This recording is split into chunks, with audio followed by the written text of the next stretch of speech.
तो चलिए शुरू करते हैं। विपक्ष को लगता है कि मोदी सरकार अल्पमत में है, साथ ही विपक्ष को उम्मीद है कि मोदी सरकार किसी भी वक्त गिर जाएगी।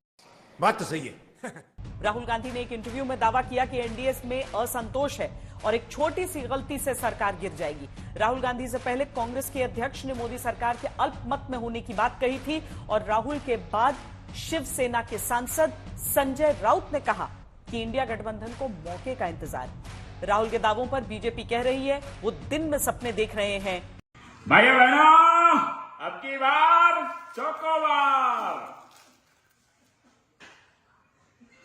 इस प्रकार की बचकाना बातें किसी के गले नहीं उतरती, लोग मजाक उड़ाते हैं। मोदी जी को एक तो मैंडेट नहीं है और माइनॉरिटी गवर्नमेंट है, ये गवर्नमेंट कभी भी गिर सकती है। बात तो सही है। 293 सीटों वाली एनडीए सरकार को विपक्ष अल्पमत की सरकार बता रहा है। मैं जवाबदेह हूं, आई एम अकाउंटेबल। पहले कांग्रेस के अध्यक्ष ने दावा किया और फिर एक अखबार को दिए इंटरव्यू में पार्टी के पूर्व अध्यक्ष राहुल गांधी ने भी वही दोहराया। संख्या इतनी कम है कि वो बहुत कमजोर है और छोटी सी गड़बड़ी भी सरकार को गिरा सकती है। मोदी खेमे में बहुत असंतोष है और उनके भीतर से कुछ लोग हमारे संपर्क में हैं। अरे हम तो फकीर आदमी हैं, झोला लेके चल पड़ेंगे जी। राहुल गांधी की बात का समर्थन उद्धव ठाकरे गुट ने भी किया। संजय राउत बोले, हम सरकार गिराने का मौका देख रहे हैं। हमें पूरा विश्वास है, जैसे राहुल गांधी जी ने कहा कि हम चुप बैठे नहीं है, जब भी हमें मौका मिले सरकार को गिरा दें। अब वो सर्टिफिकेट देने वाले कौन होते हैं? इस सज्जन को क्या तकलीफ है भाई? क्या तकलीफ है इनको?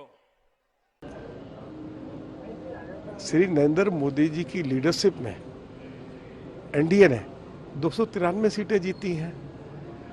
भाइयों बहनों, अब की बार चौकोबार।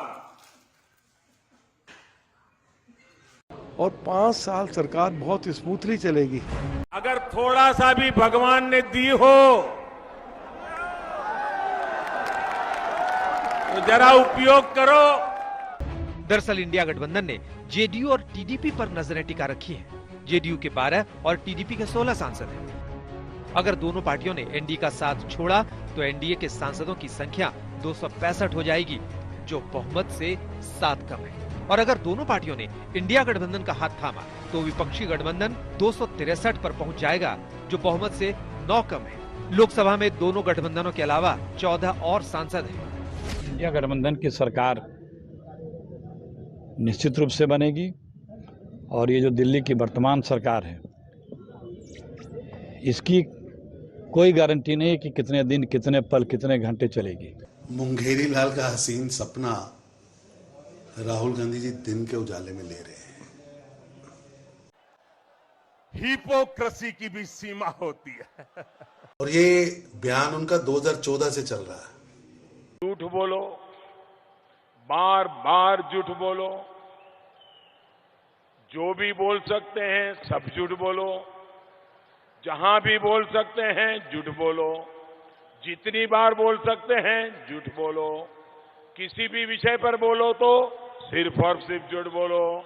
एक ही काम, झूठ बोलो, झूठ बोलो, झूठ बोलो, बार बार बोलो, बार बार बोलो, बार बार बोलो, हर जगह पे बोलो और जोर जोर से बोलो। तो ये मुंगेरी लाल का हसीन सपना जो पिछले 10 साल नहीं पूरा हुआ, आगे भी पूरा होने वाला नहीं है। जनता को आप मूर्ख समझना बंद कर दी। ये ठीक है कि सियासत में कब क्या हो कोई नहीं जानता। शायद इसलिए ये कहना मुश्किल है कि सरकार गिरेगी या इंडिया गठबंधन टूटेगा। चलो भाई, देखो अब मैं क्या करता हूँ। प्यारी समझ गई।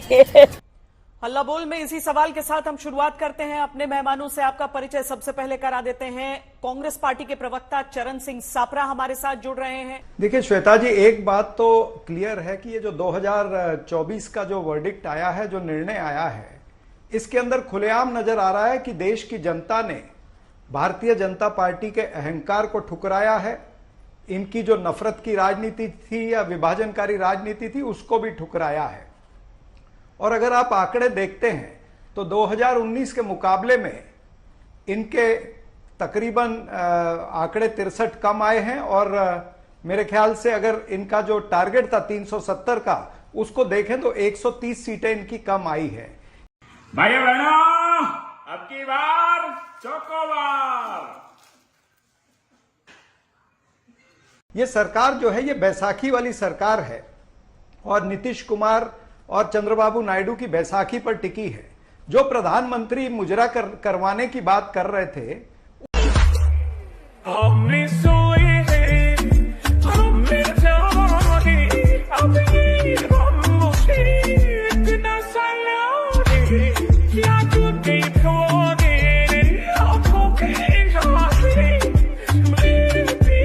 उस प्रधानमंत्री को नीतीश कुमार, नायडू, चिराग पासवान, अनुप्रिया पटेल, कुमारस्वामी, अजीत पवार और एकनाथ शिंदे के सामने मुजरा करना पड़ा है। ये तो वस्तु स्थिति है। और आने वाले समय के अंदर जब आप देख भी रहे हैं कि एक स्पीकर का निर्णय ये नहीं कर पा रहे हैं, तो आने वाले दिनों के अंदर तो और बड़े निर्णय हैं।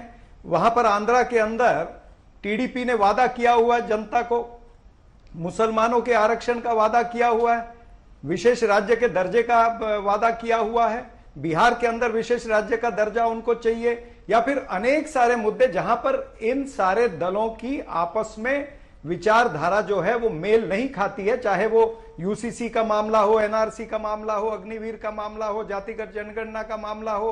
बीजेपी को जातिगत जनगणना से थोड़ा परहेज है और वहां पर नीतीश कुमार करा चुके हैं, चंद्रबाबू नायडू भी जातिगत जनगणना कराना चाहते हैं। तो इन तमाम सारे विषयों को देखते हुए निश्चित रूप से यह लगता है कि आने वाले दिनों के अंदर कहीं ना कहीं गड़बड़ झाला हो सकता है, इन्हीं के अंदर विवाद हो सकता है। और विवाद तो अभी से शुरू हो गया ना, आप तो देख ही रहे हैं, एक दूसरे पे ठीकरा फोड़ रहे हैं, एक दूसरे को बलि का बकरा बनाने का प्रयास कर रहे हैं। आरएसएस ने अजीत पवार को बलि का बकरा बनाने का प्रयास किया। अजीत पवार के नेता छगन भुजबल ने कह दिया कि 400 पार की वजह से हम हारे हैं। उसी तरह से खुद मुख्यमंत्री एकनाथ शिंदे ने कहा है कि 400 पार का नारा जो भारतीय जनता पार्टी का था उससे हमें बहुत बड़ा नुकसान हुआ है, इस पूरे एनडीए गठबंधन को नुकसान हुआ है। तो ये जो ठीकरा फोड़ने की राजनीति है या बलि का बकरा बनाने की राजनीति पहले दिन से चल रही है। जिस तरह से आरएसएस ने भी भारतीय जनता पार्टी की खामियां निकाली हैं, कमजोरियां निकाली हैं और शरेआम कहा है उन्होंने, तो इससे दिखता है कि अंदर ही अंदर बहुत ही पशोपेश चल रहा है। और इस पशोपेश को चलते चलते जहां पर नंबर्स कम है, निश्चित रूप से हो सकता है कि यह सरकार गिर सकती है और कुछ लोग इंडिया गठबंधन की तरफ आएंगे, क्योंकि इंडिया गठबंधन ने यह चुनाव जो है वो मुद्दों पर लड़ा है। हमने चुनाव किसी एक चेहरे पर नहीं लड़ा। यह चुनाव 2024 का मोदी वर्सेस मुद्दा था। एक तरफ मोदी का चेहरा, दूसरी तरफ मुद्दे थे। मुद्दे क्या थे? महंगाई का मुद्दा, बेरोजगारी का मुद्दा, आर्थिक विषमता का मुद्दा, किसानों की समस्या का मुद्दा, महिला उत्पीड़न का मुद्दा, मणिपुर का मुद्दा था, अग्निवीर मुद्दा था, जातिगत जनगणना थी, हमारे संविधान की रक्षा करना, या फिर आरक्षण को संरक्षण देना। ये तमाम सारे मुद्दे थे। तो सुधांशु त्रिवेदी जी वो कह रहे हैं कि उनको उनकी तरफ से कुछ करने की जरूरत ही नहीं होगी। आप लोगों के भीतर ही भीतर वो खटपट शुरू हो चुकी है, जिसकी वजह से ये बातें कही जा रही हैं कि सरकार नहीं चल पाएगी।